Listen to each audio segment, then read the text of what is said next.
And we are now recording. And with that, I'm going to turn the presentation over to Anita Regenja for a moment so that she can introduce today's speaker. Hi, thank you. I am really excited to introduce Joe Koufman. He's the founder and CEO of Setup. And Joe and I met maybe 5 or 6 years ago. I think I was still working at Coca-Cola, but had decided I was going to leave. I was going to start my own business, and someone had suggested I talk to him. And I came to realize that we had several mutual friends and acquaintances in common. And the one thing that everyone said was, Joe knows everyone, which I think is true. But I think the great thing about that is that he uses his network to bring people together and to make connections, both personally and professionally. In fact, he's introduced 3 married couples and many business relationships. And so in 2014, he's parlayed his passion for connecting people and marketers and agencies and founded Setup, which is a marketing matchmaker. And I'm sure he'll discuss that more. But before that, he spent 6 years leading business development and marketing for Engage, which was acquired by Publicity Group in 2013 and merged with Moxie. He also, for 8 years, grew strategic accounts for Knowledge Storm, which was acquired by Tech Target in 2007. Joe continues to give back to the marketing community by serving on the board of directors for the American Marketing Association Atlanta, the Atlanta Interactive Marketing Association, and the Terry College of Business at the University of Georgia. He also volunteers weekly at Everybody Wins Atlanta and participated in the Entrepreneurs Organization Accelerator Program. Joe often jokes he uses his speech communications major from Wake Forest University every day and his politics major more frequently than he would like. When he's not working, he loves to discover new music. He hosts a weekly radio show on gumboshow.com, and he spends time with his wife, Michelle, and their twins. Most weekends, he is supporting his kids' activities, running, playing tennis, and immersing himself in music. So we're thrilled to have you here, Joe, and I will turn it over to you. Thank you so much, Anita. And I really appreciate your inviting me to speak with Buckhead Business Association. And thanks, Matt, for hosting me as well. By the way, I got a great sponsor. I mean, there's a wine special going on at the Capitol Grill. So even better, appreciate your sponsorship of this program specifically. I'm going to turn my screen sharing on here. Let's see.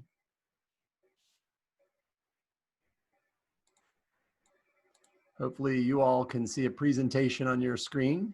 Great. So as Anita mentioned, I'll go into a little bit more detail about Setup and what we do. I'm not going to belabor it and spend a long time, but I'll give you just a quick synopsis of what we do so you get a little background here. I want to make sure everybody knows that they're in the right place. And so I've got let's see, make sure that the slide moves okay. Matchmaker, matchmaker, make me a match. Find me a find. Catch me a catch. Anybody tell me what movie that's from? I guess everybody's muted, but I'll tell you that Fiddler on the Roof made the profession of matchmaking. Thank you, Rick. The profession of matchmaking kind of famous. And I've always been a matchmaker, and it's kind of been in my blood since the beginning. And so I've, as Anita said, parlayed that into a profession. So just really quickly give you a quick agenda of what we're going to talk about today. I'm going to give you my background. I'll talk about some personal matches. Anita mentioned that. A little background about Setup. We'll talk about the history of matchmaking. We'll talk about romantic matchmaking. And then how business matchmaking is a little different than romantic matchmaking. Then I have an exercise for you. We're going to actually move you into breakout rooms where you're going to get a chance to practice, because my hope is that by the end of this conversation today, you will also become at least semi-professional matchmaker yourself, all right? And then I'll talk a little bit about marketing matches and how that works, okay? So just a little about my journey. I was born in Boston, but I grew up in Winston-Salem, North Carolina. I stayed home for college and went to Wake Forest University, and then made my way to New Orleans, Louisiana, where I was going to find my fortune. And Eddie Bauer ended up moving me from New Orleans to Jackson Hole, Wyoming. It was not a bad gig. And then Eddie Bauer moved me here to Atlanta, where I one Christmas season managing the Lenox Square Eddie Bauer, and I decided to get out of retail forever and joined a .com called Knowledge Storm. And we were acquired by our biggest competitor, went public and raised $130 million, and then purchased Knowledge Storm for $58 million. And so I joined a small digital agency, ran business development and marketing there for 6 years. And then we were acquired by the Publicis Group and merged together with Moxie. And then I started, originally it was called Agency Sparks, and we rebranded as Setup in August 2019. And I have amazing news that I got this morning that we actually received our trademark that we filed, and it was approved as of today. So we'll be getting the certificate for that for our trademark for Setup LLC. So that's enough about me. But Anita did mention that there are 3 couples who have married as a result of me introducing them. I'm going to show you the 3 couples, and you'll have to guess which ones are still married and which ones aren't. Not a marriage counselor, matchmaker, but not a marriage counselor, okay? So I have, I think, 2 slides or 3 slides about Setup, and then we'll move into the matchmaking conversation. Setup exists to connect and empower marketers because we're better together. And in essence, what that means we really do is that we match marketers with qualified marketing agencies and other resources to be helpful for marketers. So I have a very short video, I think it's a minute long or less, that sort of talks about our evolution from what we were Agency Sparks for many years to become Setup. So I'm going to play that now for you.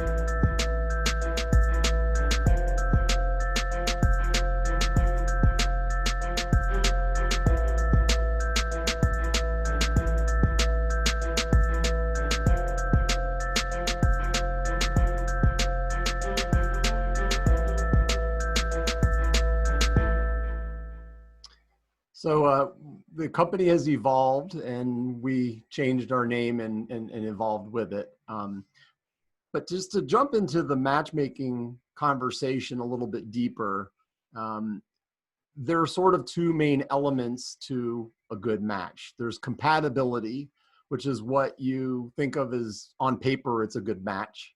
And there's chemistry, which is that spark that happens. So some of the elements of compatibility are that you have shared goals, values, likes and dislikes, proximity, demographics. But then the chemistry part comes in with emotional intelligence, personality, temperament, general vibe, and of course, attraction. Okay. So I'm going to take just a minute to talk about matchmaking over the years and the history of matchmaking. Then we'll get into some tips about romantic matchmaking, and then we'll switch over to business matchmaking, how it's a little different. So historical matchmaking, arranged marriages have been happening for thousands and thousands and thousands of years. And that was the original matchmaking, right? 2 families coming together through an arranged marriage. The first personal ads came in the 1700s. I love this one, upright young lady looking for a warm hearth. And there's more fun in this ad, but I'm going to send you the deck afterwards, and you can look at the ad. Scientific matchmaking came in the 1920s. They had a lot of knobs and dials and things that told you were a good match with someone. But the first computerized match happened in 1959, Stanford University, the IBM 650. And then, of course, 1971, the movie that kind of made the profession of matchmaking famous.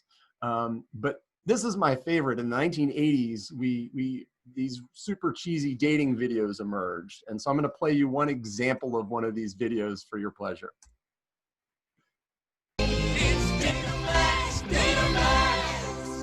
Hi, I'm Carrie. I'm a receptionist, and I'm looking for a serious man who takes life seriously.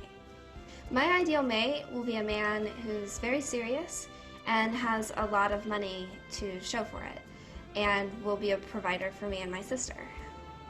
My best qualities would have to be I love to dance. I could dance all day, dance all night. My celebrity crush is Lou Diamond Phillips. That's stupid. I don't know if you caught that. Lou Diamond Phillips is her celebrity crush. And as he should be all of ours, I guess. So in 1995, Match.com came onto the scene. It was the first real dating website. And then in the 2000s, a bunch of others came along. eHarmony, OkCupid. None of us can forget Ashley Madison. They made some news in the day. Grindr came on the scene. And then my favorite, Farmers Only, City Folks Just Don't Get It. So that was the 2000s. And then in the 2010s, online dating became much more mobile. So Tinder, Plenty of Fish, Bumble, and Hinge were some of the ones that came onto the scene in the 2010s and beyond. And I'm sure there's a whole new crop of dating sites that exist that I don't even know about that are happening today. But I love this quote. We bring science and technology to it, but what I like about love is that none of it ever seems to work. You can't replace the human touch and connection, right? This is all about romantic matchmaking, right? And again, we said that the elements of a good match are compatibility and chemistry. And I have an exhibit A that for the reason why chemistry kind of overrides everything on paper. And my exhibit A is a couple that paired together while famous and talented, a man that wasn't known for his amazing, stunning looks, and the hottest supermodel on the entire planet. Which was in 1988, Paulina Poroskova and Rick Ocasek, lead singer of the Cars, married. They remained married for 30 years. So it's not just compatibility. Chemistry plays a big role in all of this, right? So tips for those of you who want to become a romantic matchmaker. First, you have to be curious. Ask great questions, open-ended questions. And the idea of being curious is, I like this quote from Dale Carnegie: to be interesting, be interested. Asking great questions, open-ended questions, ones that are aimed at understanding and getting creative. Curiosity is a really important component of being a good matchmaker. Listening for key facts, right? So where did they go to college? How old are their kids? What are their hobbies? Where have they traveled? Do they like to travel? What other things might be interesting about them?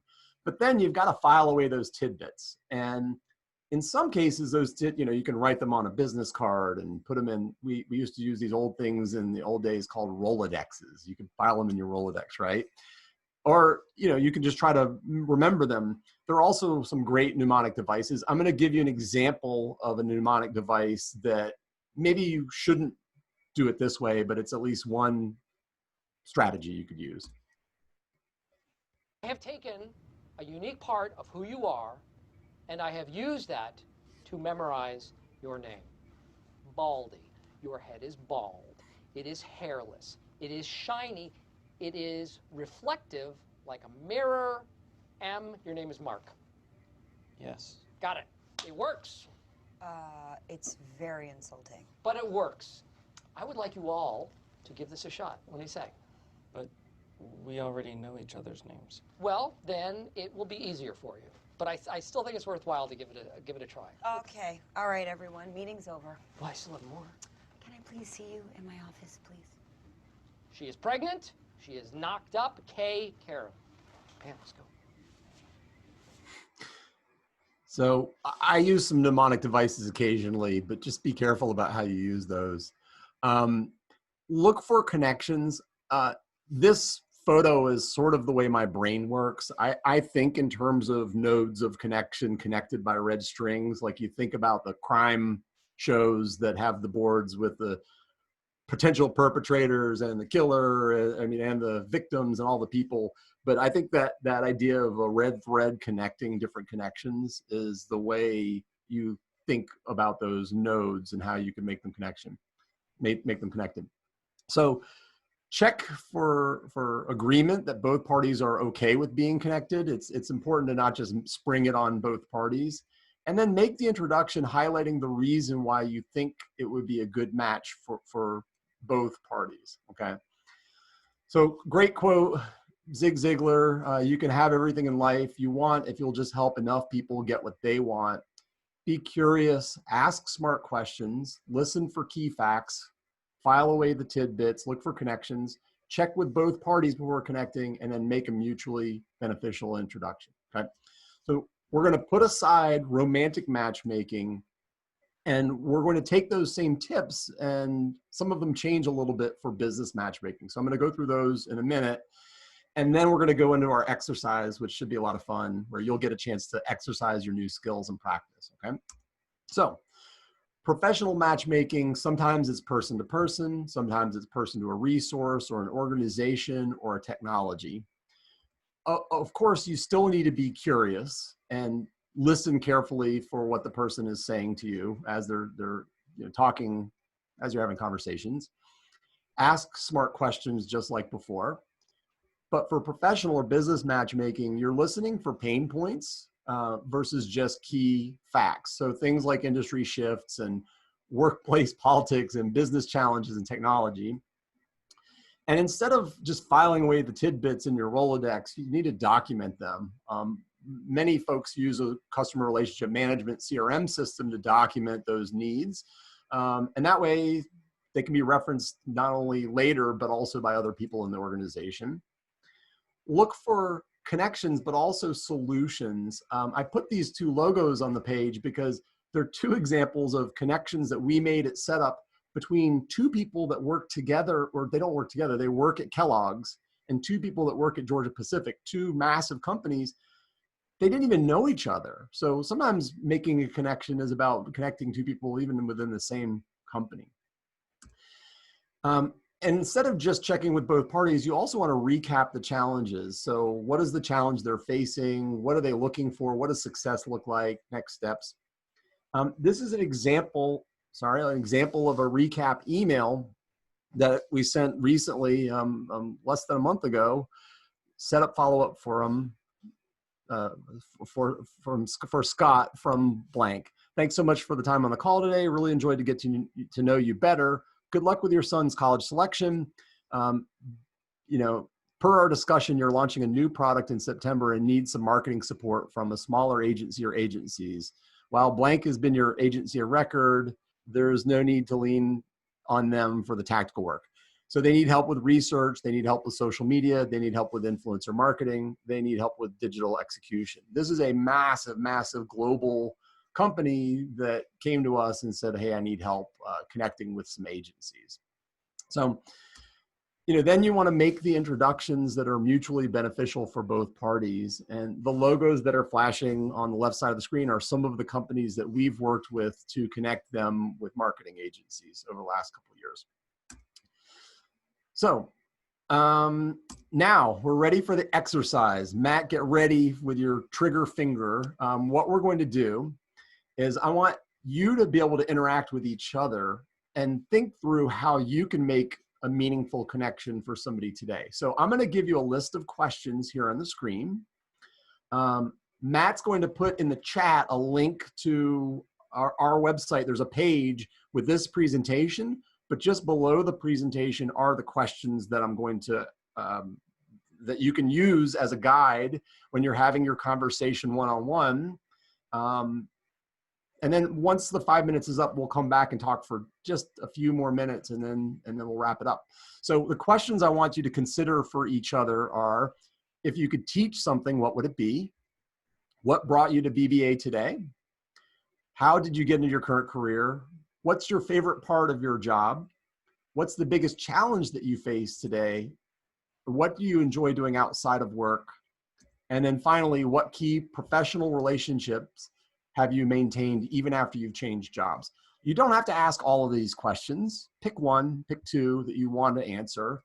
And I want you to file away tidbits that you're hearing from the other person. So you'll get about 5 minutes. You'll have a chance to ask each other these questions. Actually, the last build here is just setup.us/BBA is the link that has a list of questions just below the presentation. So now, Matt, if you'll send folks into the breakout rooms, we'll have a quick conversation and then we'll come back. Bear with me just 1 second, everyone.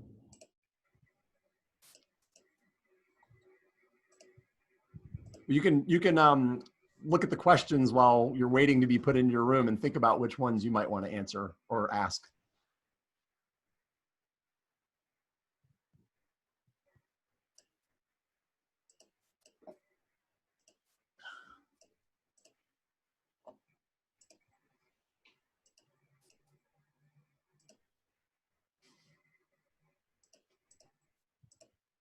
While we're waiting, I'll tell one of my famous dad jokes.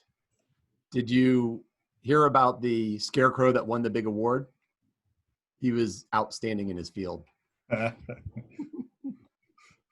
right, everyone should have received an invitation, except for Joe and for me. And I think that telephone number was Kevin, so I'm going to try to match that.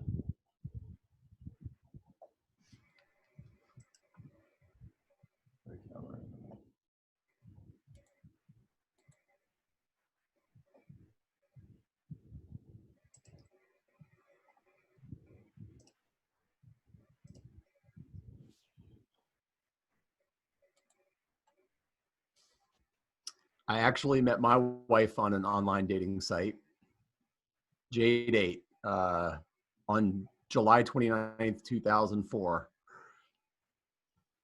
That's fantastic. I know quite a few folks that have met on different dating apps as well. Yeah. I see Kim left. I don't know if that's on purpose or not.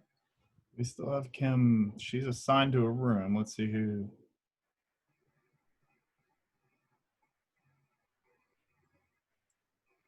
Kim, if you if you would have click on the little accept button for the breakout room, it'll put you over into a room with Lolita Jackson. All right, it worked. We have a few other people here that seem to still be in the room. Let's see.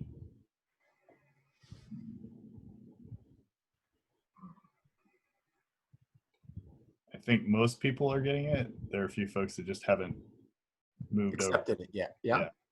So if you're still hearing my voice, then you should have a little pop-up that says, accept your breakout room. And I think Jim went to his breakout room and came back, if I'm not mistaken, because his partner didn't go over. Oh, okay.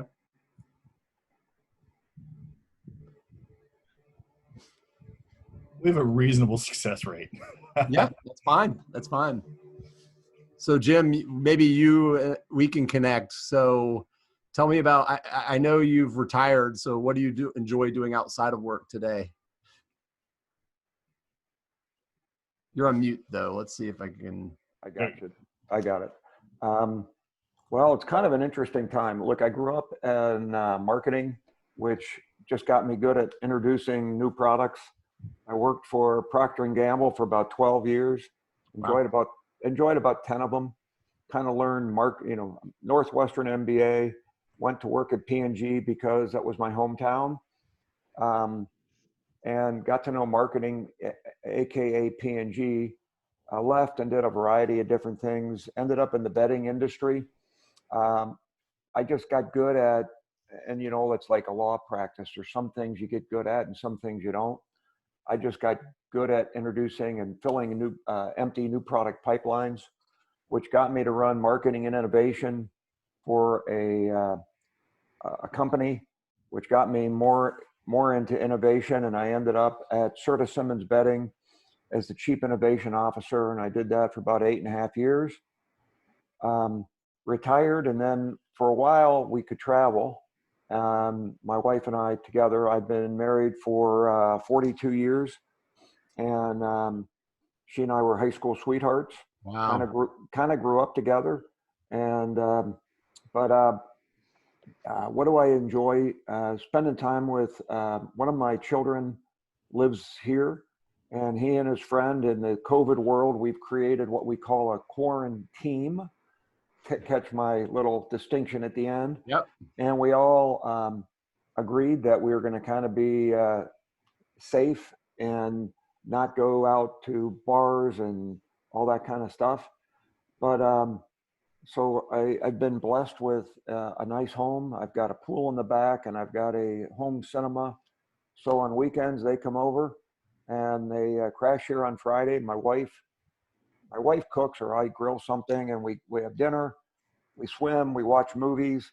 We were going to watch athletics, events, but those have all been canceled. And but I think there's a Cubs game tonight, and my son's friend is a big Cubs fan, so he wants to watch that. It's maybe, we'll see.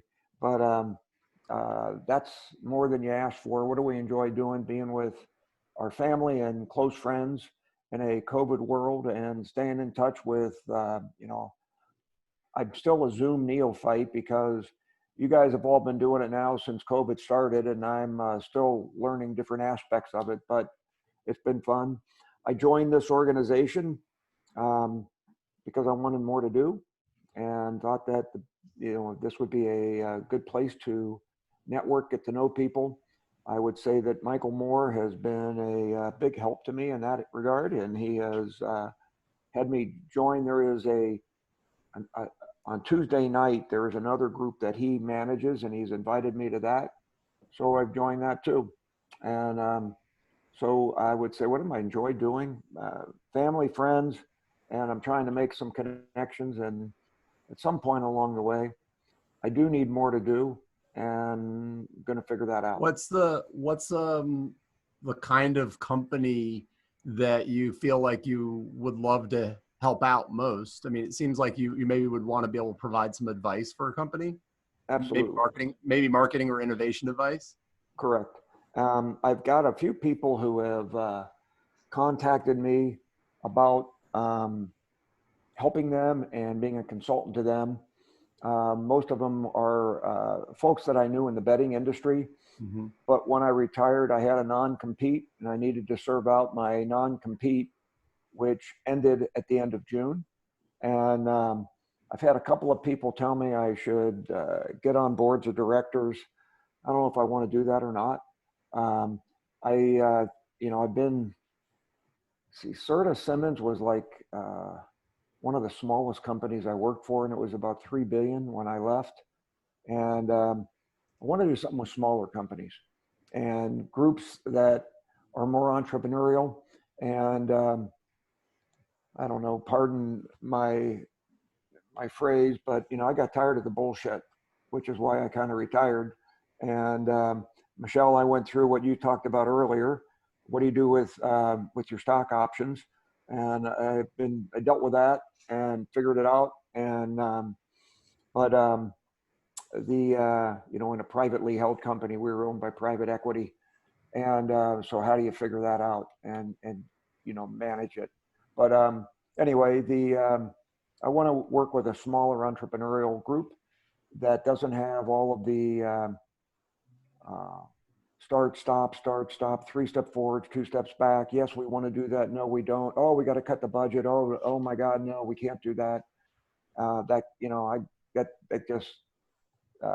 In a private equity setting, often there are those red light, green light, stop modes, and the chase for EBITDA gets daunting at times. And I recognize the need for that, but if you're going to invest, make sure you decide to invest, but you can't go halfway and begin investment with an outside innovation firm and then decide halfway through that, well, we don't have money for it, we're going to have to stop. That's right. That's the kind of stuff that I want to avoid. You follow? Yeah, absolutely. It's great. Hey, Matt, how much time do we have left for everybody? We have about 7 minutes. Do you want to bring him back? No, I mean, in terms of the 5-minute breakout. Oh, we're at the 5 minutes. Oh, great. Okay. All right. You want me to pull him back? Yeah, let's pull everybody back. Thanks, Jim. That was great. I appreciate that background. And I enjoyed your discussion about marketing matchmaking, by the way, because I had to do a lot of those in my time as chief marketing officers at different companies. Good. And anyway, I thought what you were talking about was quite interesting and very good, by the way. Great. Thank you so much. Hey. All right. So Matt, let me know when we've got everybody back, or at least everybody's back. Oh, great. All right. So my challenge to you, by the way, I had a nice conversation with Jim about his career at both Procter & Gamble and then later here in Atlanta at Serta Simmons. He was the chief innovation officer at Serta Simmons for 8 years and spent, I think it was 12 years at Procter & Gamble before that, and got his MBA at Northwestern and loves spending time with his family and kind of enjoying his home life with his family. So, but he wants to help a small entrepreneur succeed. And I definitely have a connection. I mean, Anita would be a great person for you to connect with if you haven't already, because her company is, I've been so proud of LaBelle Bump and how watching it grow since the very beginning. But my challenge for you all is to commit to making at least one connection for that person that you just met. So now you are a semi-professional matchmaker also. And just really quickly, I want to explain, how we make marketing matches as well, and then we'll open it up for questions. So again, we already talked about compatibility and chemistry. Every year, Setup does a survey to understand from marketers and clients about what factors and variables are most important to them when they're selecting an agency partner. And not surprisingly, the number one answer is chemistry. Creativity and professionalism important too, right? So our model is that we match agencies and brands together. We've done it a lot over the years, 700 plus introductions and 40 plus agency partners that we've worked with. Again, these are some of the folks that we've done it for, some of the brands. And then this is a link to the actual presentation as well as the questions that we just covered. So now I just want to open it up and see if there's any questions or if anybody wants to volunteer and share something that they learned about the person that they chatted with and maybe a connection that they can make for them. That would be great too. Yeah, Joe, I have a question. Bob Smith. So the question is, when you were a matchmaker looking to find a marketing firm for your company, how did that, materialize? And were you successful with the company you were able to match together, your company and them? Well, so our job as Setup is to connect the brand that's looking for a marketing agency and the agencies that we work with. We currently have about 17 agencies that we work with, and we've made lots of matches that have resulted in business. One of our agencies has closed a number of deals over the years working with us, and one of those deals is the largest client that they've ever had, and a very important client for them. We also turned to this particular agency when we went through our own rebrand from Agency Sparks to Setup. They helped us come up with a new name and the logo and all of that too. But yeah, for us, matching brands and agencies is our bread and butter. We're typically paid a monthly retainer by the agencies to connect with potential clients. But there are times when we're also paid by a client to do a whole process for them, a search process.